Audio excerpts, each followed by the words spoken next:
haaromsaan dhufee jedhamee odeessan kun tokko iyyuu nuuf achiinis hin bahu. Diimokiraasiin dhufe kun tokkoof tokko qabsoo keenyaan qabsoo qeerroo kanaatiin dhufe malee sherfee nuun finne warri OPDO'n addana keessa jirtan. Isin hin galateeffanne. Kanaaf woboo ajjeesuun wanti inni barbaachiseefi yoo addi bilisummaa Oromoo iddoo qabate akka OPDO'n badu hin beekne hin bada boris gaaffiin qabu.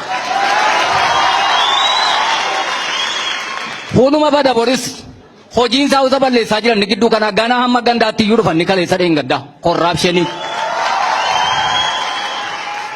Waraanni adda bilisummaa Oromoo garuu akkuma sila hubatamaa ture hundee mukaa nyaataa ture har'as hundee mukaa nyaataa ture. Meeshaa harka jiru immoo dheengadda bolamaa maal jedhan caccabaa qawwee nurkaa fudhateedhan. Durumayyuu isaan caccabaa qawweetiin nu doorsisu erga isaan harkaa fudhate.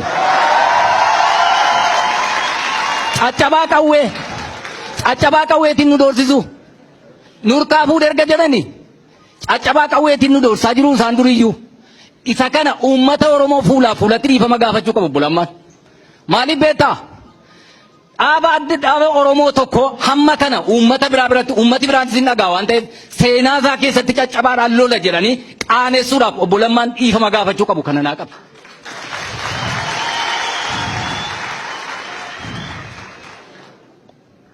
Haa ta'u kun gaariidha.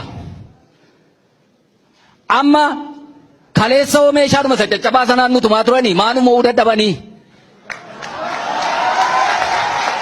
Har'a onneetu alaa dhufe har'a wayitu alaa fe'amee dhufe qeerroon Oromoo isuma kana har'as boris waa isin itti himna kan isin dhattanii itti himtan kan uummatitti minaan jedhe duunu jiraannus addi bilisummaa Oromoo meeshaa hiikkata jettanii dhattanii nu araarsitu yoo ta'e nu warra daggala jirraan asa jaarsaa wajjin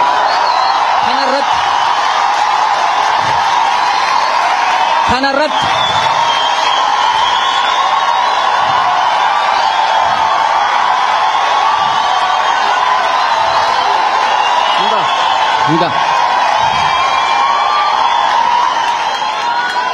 araaramas hin qabnu keessa deebiis hin qabnu wanti rakkattaniifis hin jiru hin duuna hamma maaliitti hamma xumura lafti kun duwwaatti haftutti hin waraanna nuyi karaa irraatti hin gorre qabsoo uummata Oromootti garee warra summii baricha dhugan sanaati nuyi garee warra mucaa ajjeesanii haadha irra teessan sanaati nuyi garee ulfii garaatti duute taate sanaati nuyi garee warra dheengadda duddi duubatti hidhamee xiyyiitiin gurratti namne sanaati nuyi isinin taphattu nu garuu taphataan jiru har'as isuma sanarra jirra waan ta'eef araara OPDO wajjin dhiisa tokkoof tokko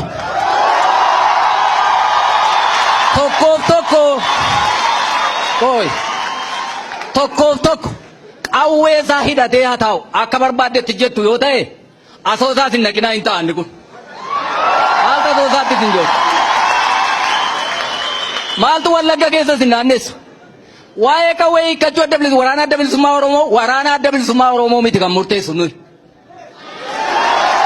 murteessu utuu jaalle marroo nanii kadda jedheeyyuu amma gudiisa goona utuu jaarsi gubbaadhaa nanii kadda jedheeyyuu har'a gudiisa goona kana jechuun maal jechuudha arseerummaa hin mormina nuti biyya keenya yookiin ganda keenya keessatti biyyi bilisummaa diimokiraasii dhugaa argatte yoo jiraate nu bira sabaaf sablammiin sirriitti kan inni waaqeffatu nu bira sabaaf sablammiin inni iddoon itti nagadatu iddoo addi bilisummaa Oromoo jiruudha dangaan kan hin cabinu ummati walqixummaa kan inni jiraatu dhattanii ilaaluu dandeessu nu bira maal barbaaduudhaaf deebinee isin gabbarra maaltu dhufa maal nuuf iddu kanaaf yoo dhuguma mootummaa ta'eera ta'e haati manaa nurraa fudhatamaa jirti manni keenya cabee raawwatee naaf ammanaa bu'aa jira suuqiin cabaa jira mootummaan kun dhuguma mootummaa ta'eera yoo ta'e amma atattamaan koree tokko dhaabee kana nu qulqulleessuu qaba namoota har'a du'an kanaaf namoota har'a garafaman jiraniif humni ga'u tokko humni giddu galeessi tokko isin warra miidiyaa kun egaa gidduu si anaa badaa waan adaraa isinitti hin kennan nu jawaar dhiiftaniitti waan ta'eef hin araaramtan waan ta'eef badaa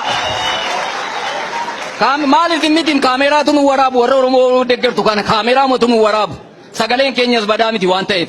Kanaafi nu dhageessisaa daraa keessan.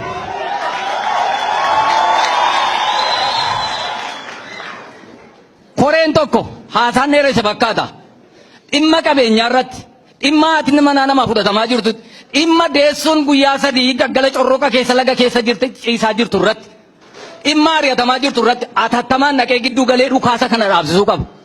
Hin dhaabsisinis rakkoo isaan qabnu nu hin albaafnaam. Cannaqama isaan qabnu. Cannaqama isaan qabnu warri OPDO hoddana keessa jiraatti cannaqama isaan qabnu uleedhaaf dhagaadhaan isin galchin. Garuu maal barbaanna? Diimokiraasiin amma addana ga'e kun fuulduratti akka inni deemuuf araarri murteessaadha. Akka nama haaruutti miti.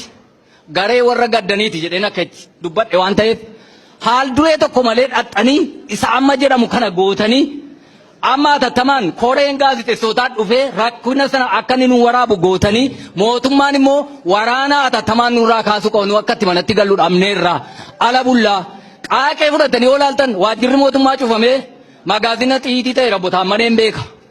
Hawaasa akka jirutti durbi karaan dabartu banneerra nuyi. Maal dhukkuba adda addaatiin immoo garafamuudhaaf nuyi maaliifi dhukkubaan hin dhumnu nuyi xiitii tokkos ne duuna waan ta'eef yoo araarri keessan kunumaa hundeen qabatu ta'e daggalatti nammina dhaamsi hawaasaa na bira jiru kanuma ulfaadhaa.